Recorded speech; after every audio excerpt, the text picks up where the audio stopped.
So I guess you can review the film The Suicide Squad only if it's dope as fuck. Guess what? It's dope as fuck.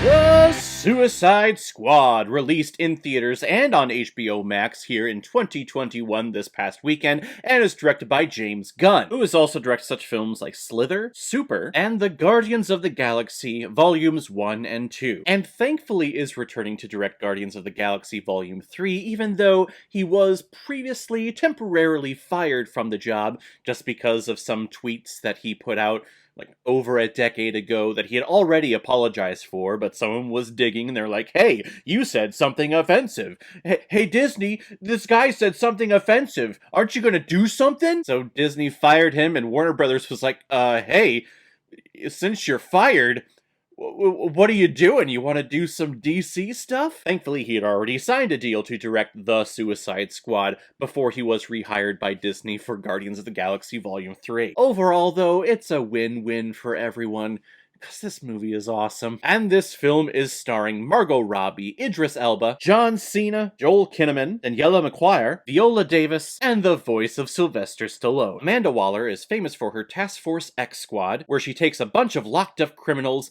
puts an explosive device in their head, and forces them to go on suicide missions for the reward of getting some time off of their life sentences. And this time, Waller is back with a much bigger crew than the first time, comprised of returning characters Captain Boomerang, Harley Quinn, Colonel Rick Flag, and brand new characters like King Shark, Ratcatcher 2, Javelin, TDK, and of course, the Peacemaker. And they're tasked with a mission of going to Corto Martis to capture a brilliant scientist by the name of the Thinker, and to stop him from his research on Project Starfish, which apparently is a slang term for butthole.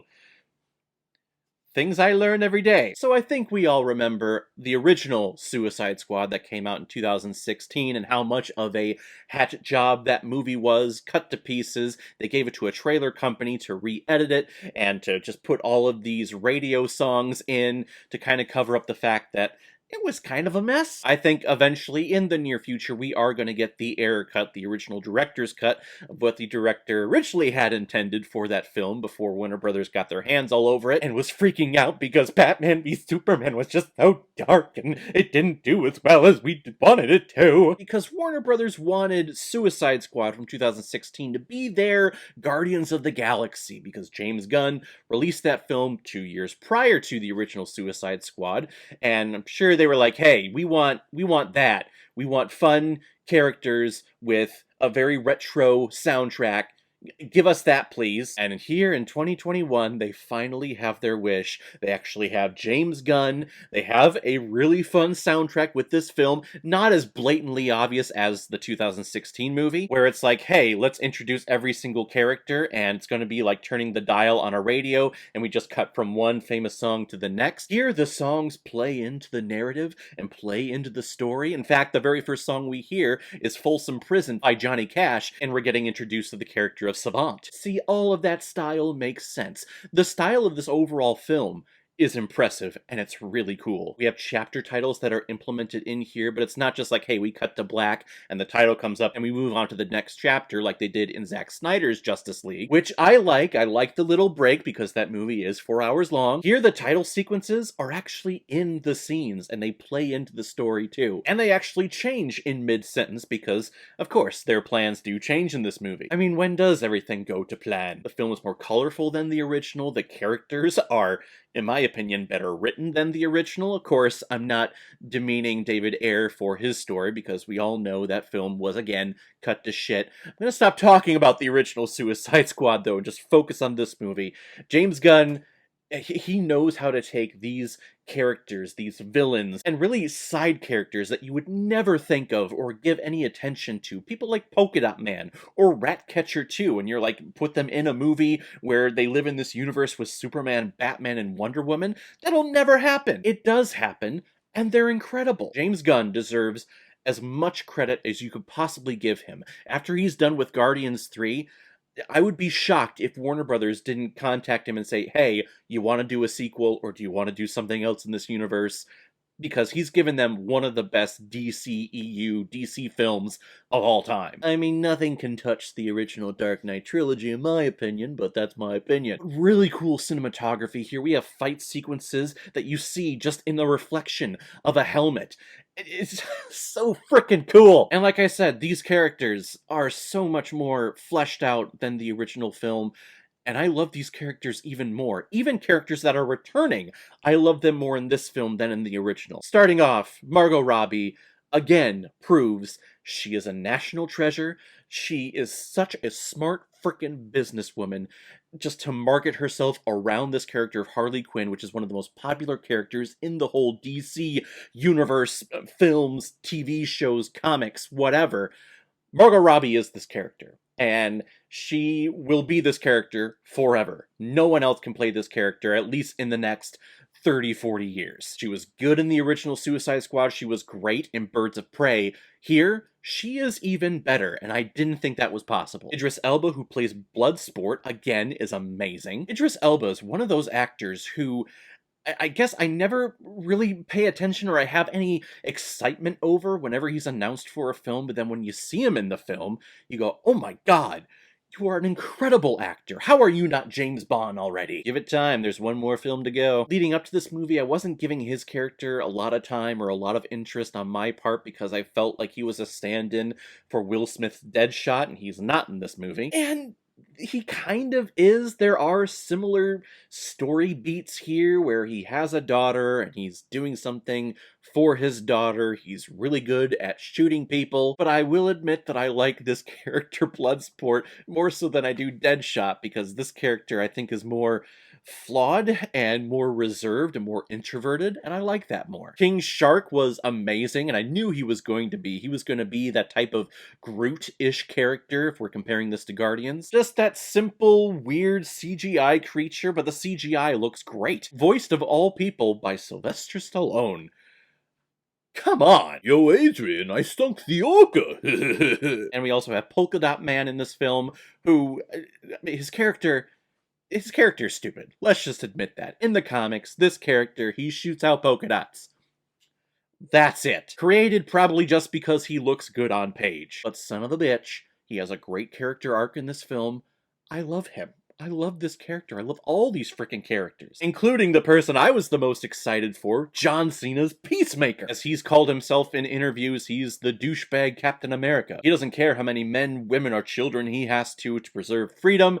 He will make the sacrifice. And he does. He could be an easy one-note, one-liner flat character, but you see conflict in him where you can see that he doesn't want to carry out certain missions, but because of that drive of being thorough, being so devoted to freedom, yeah, he's going to carry out the mission as much as he possibly can. But the biggest surprise in this movie, and probably my favorite character, is Ratcatcher 2. This character wasn't even on my freaking radar when it came to this movie, and she's wonderful. Daniela Moquire is tremendous. I've never seen this actress in a film before, and oh my gosh, she tugged at my heartstrings. I love her. Plus, she has a little rat that follows her around named Sebastian Stan, which made myself and my wife, who has a hardcore crush on Sebastian Stan in real life, very, very happy. Sebastian Stan, you looking good. One of the biggest detriments that I had with the original Suicide Squad is that it's called Suicide Squad. They have explosives in the back of their head,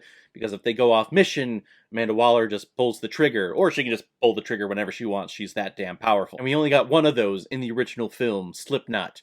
And who gave a shit about that character? Here, we actually have more people die. Like, a lot of people. The posters are saying, don't get too attached. Don't get too attached. The movie's called Suicide Squad. We have a lot of deaths in this movie.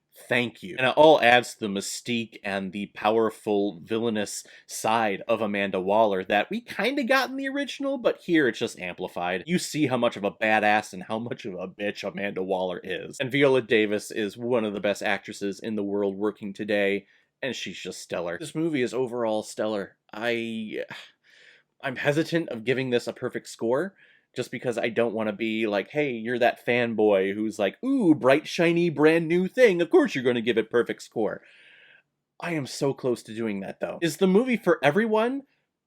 I guess not. I've seen some posts online of people shooting themselves walking out of the theater going, nope, nope, just not for me. I guess my response to that is, I mean, you're entitled to your opinion, but I would say, like, what were you expecting when you walk into a movie called The Suicide Squad that's rated R? What were you wanting out of it? No blood or deaths? You know, now that I'm thinking about it, there is one element of the film that I just don't like, and it was a problem in the original, and it's still a problem in this one. Joel Kinnaman's Rick Flag.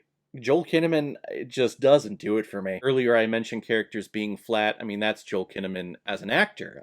I've never seen any range from him other than just an annoying southern drawl. Could have been Tom Hardy. The Suicide Squad is one of the best comic book films, superhero films that I've seen in the last 10 years. This was such a fun ride. It's very rare nowadays for me to get the urge to, as soon as a film is done, to want to just play it again and watch it on repeat. I want to do that with this movie. It's a lot of fun. There are still very dark elements to this. There's stakes to this movie, which I like. People die in this movie. There's no guarantee that all of these characters are going to survive. And I like that. It keeps me guessing. It keeps me on the edge of my seat, trying to figure out what's going to happen next. And it only previews something great to happen in the future. I hope we get more of these, and I hope Warner Brothers hires James Gunn again to do more Suicide Squad films, do a Superman film, whatever he wants. Let the man do his thing, because this was great. I'm gonna give The Suicide Squad 4.5 out of 5 Blu-rays. It's good. It's good.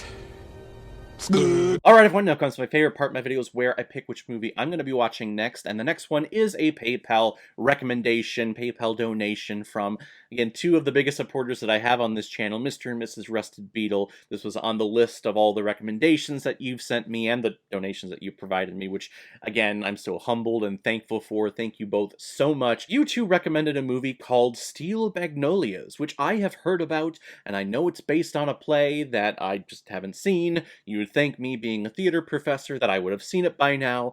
I have actually not seen it at all. I know it's a lot of women with big hair.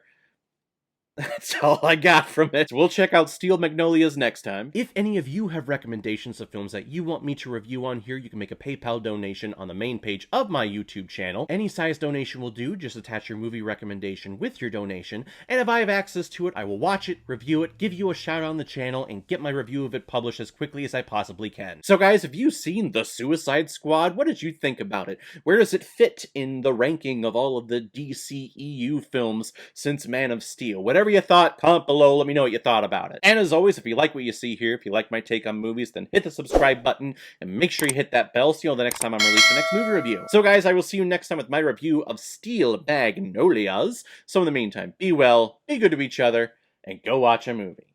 Take care, guys.